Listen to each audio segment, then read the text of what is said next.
Il va être question de liberté. La liberté, a priori, semble une notion intangible. Touche pas à ma liberté. C'est ce qu'on entend partout dès qu'il y a l'ombre de la nuance d'une possible atteinte à la liberté. Bien, je vais essayer de montrer à quel point nous sommes aussi responsables de cette limitation de liberté et que c'est pas forcément une mauvaise chose d'ailleurs. J'ai souvent fait des rêves où j'étais poursuivi. Je pense que tout le monde a eu des rêves de ce genre. C'est très angoissant. Et ce qu'il y a d'encore plus angoissant, c'est quand dans la poursuite, on se sent paralysé, on ne peut plus bouger, où les jambes sont collées dans de la boue. Bon, c'est atroce. En ce qui me concerne, quelquefois, j'ai été poursuivi par je ne sais quelle entité indescriptible. Quelquefois, c'était par la police. Quelquefois, c'était par des gangsters.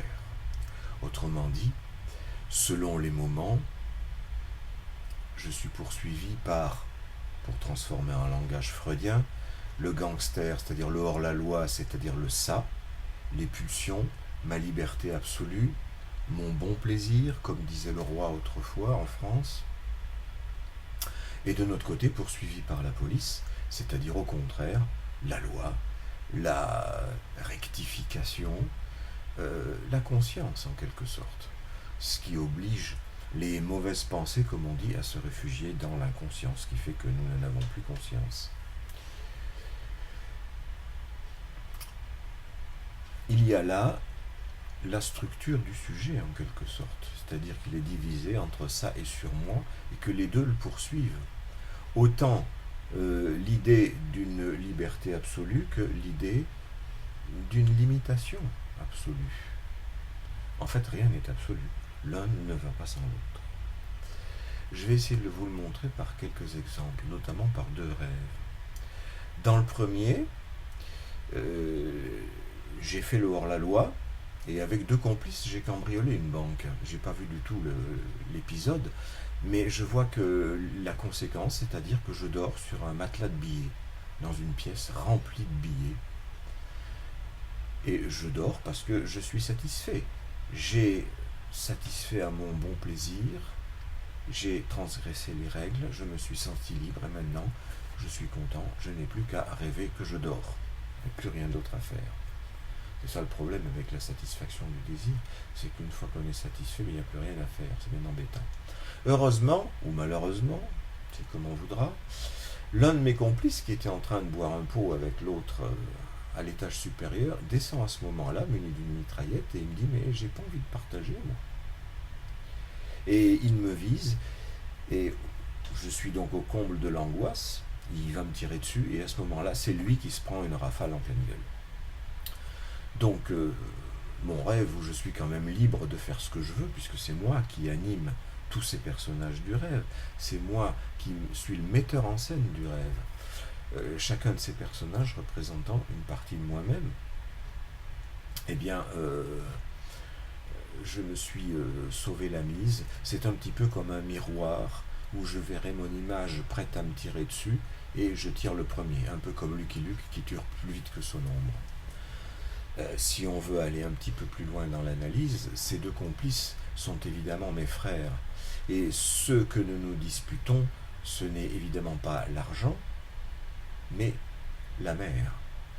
C'est-à-dire que, comme dans toutes les fratries, chaque enfant voudrait se monopoliser la mère pour lui tout seul. Et donc il a engagé une lutte fratricide ou sororicide contre les autres membres de la fratrie pour essayer de s'attirer ne serait-ce qu'un sourire de plus de la maman. Et si possible, avoir toute la maman. Ça, c'est effectivement impossible. Non seulement c'est impossible, mais c'est interdit, parce qu'il y a un autre personnage qui, lui, est censé posséder la mère, c'est le père. Et ici, peut être représenté par la tour Eiffel, tout simplement. En tant que n'est-ce pas, un monument on ne peut plus phallique, qui, dans mon rêve, abrite donc le ventre de la mer dans lequel je dors sur mes billets.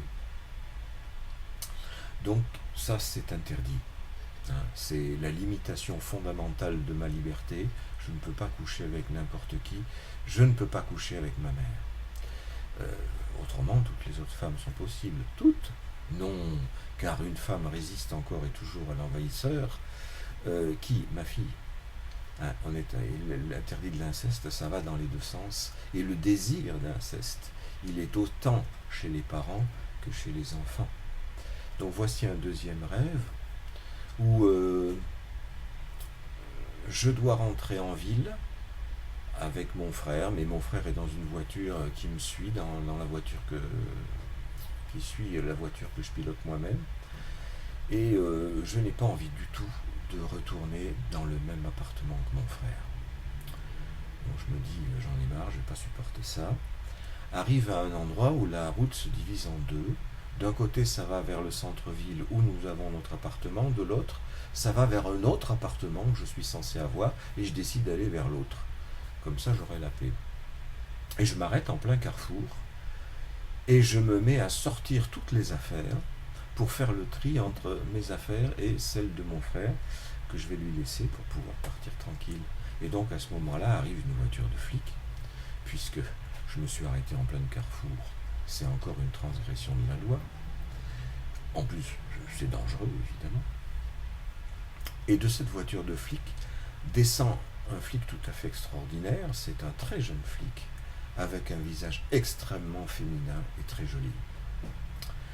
Et ce flic me tend une bouteille de Coca-Cola en me disant que c'est une bombe lacrymogène.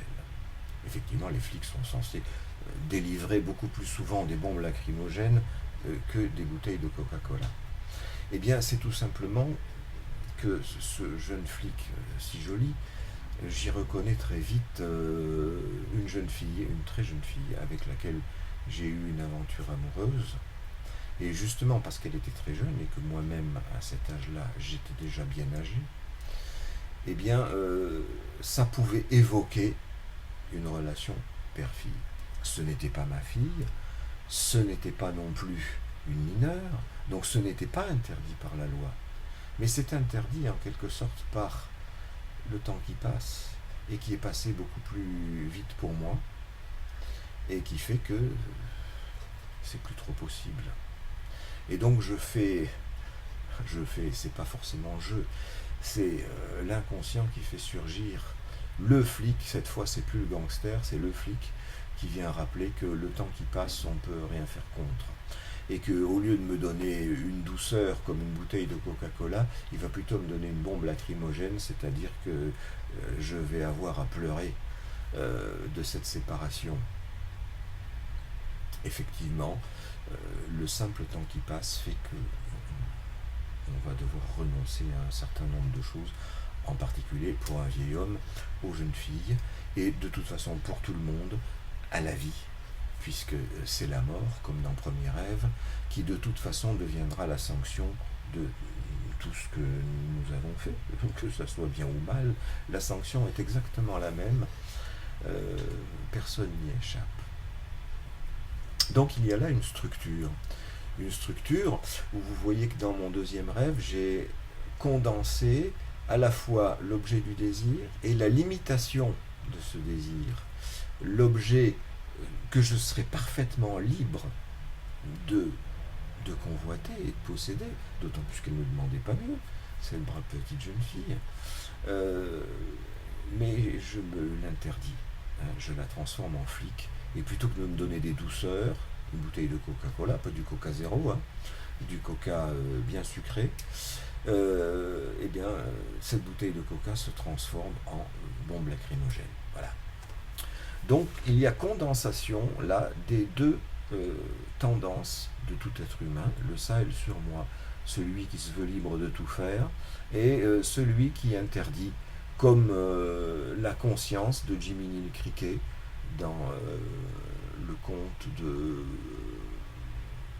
Walt Disney, enfin mis au cinéma par Walt Disney, la conscience, Jiminy Cricket qui représente la conscience de Pinocchio.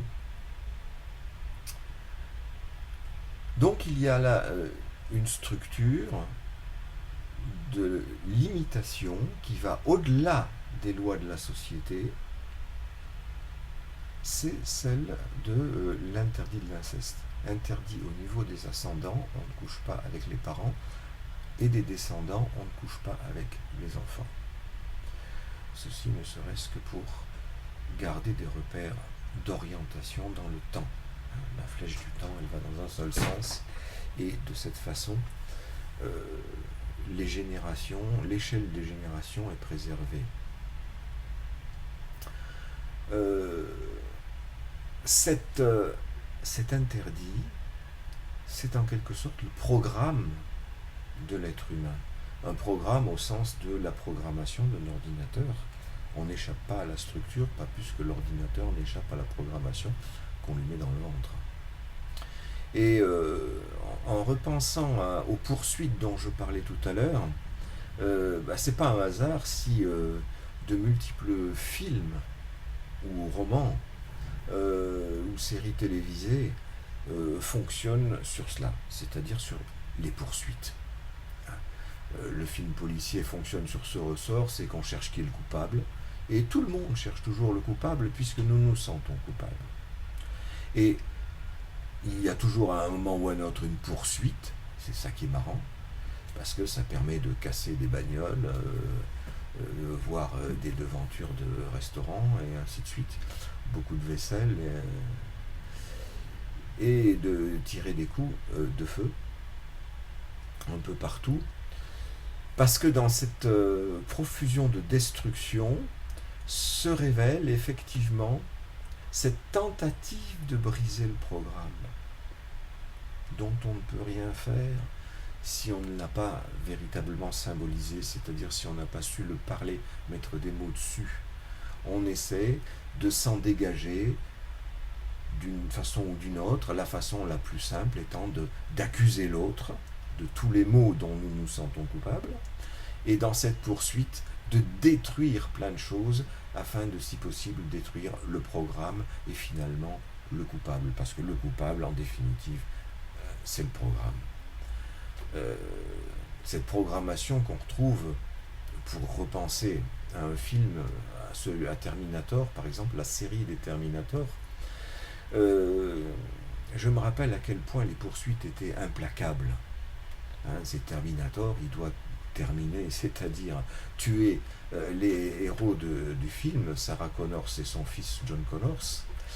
Et il est étonnant de voir comment le Terminator ne se presse pas, ne manifeste aucune émotion, évidemment, c'est un robot. Il n'a même pas besoin de se presser, il marche vite, c'est tout, il n'a même pas besoin de courir la plupart du temps, mais il ne s'arrête jamais. Il peut être complètement brûlé dans l'explosion d'un camion-citerne. Cette brûlure lui enlève toutes ses apparences humaines, tous les latex qu'il avait par-dessus sa mécanique. Il reste une mécanique, mais qui continue d'avancer. Ensuite, on réussit à le faire passer sous une presse qui lui brise les jambes, mais il continue d'avancer en se servant rien que de ses bras. C'est ce qu'on appelle la pulsion, quelque chose qui pousse et qui n'arrête pas de pousser. C'est ce programme, le programme qu'on lui a mis dans la tête, qui consiste à quoi ? Eh bien, à empêcher l'inceste, là aussi, puisque John Connors, le fils de Sarah Connors, est quelqu'un qui va devenir le chef de la lutte contre le programme, c'est-à-dire contre les machines qui se sont révoltées contre les humains. Et dans le futur, il va s'envoyer dans le passé pour rencontrer sa mère à un âge équivalent, de façon à ensemencer sa mère de lui-même. C'est pas dit d'une manière aussi claire dans le film, c'est mon interprétation du film, mais c'est une façon de consommer l'inceste, c'est une façon de faire en sorte que le programme soit accompli, mais à l'envers. Le programme de l'interdit de l'inceste est accompli comme inceste réalisé. Et curieusement, c'est ce qui va permettre de lutter contre le programme, c'est-à-dire les machines dont le programme est devenu fou et qui est en lutte contre les humains.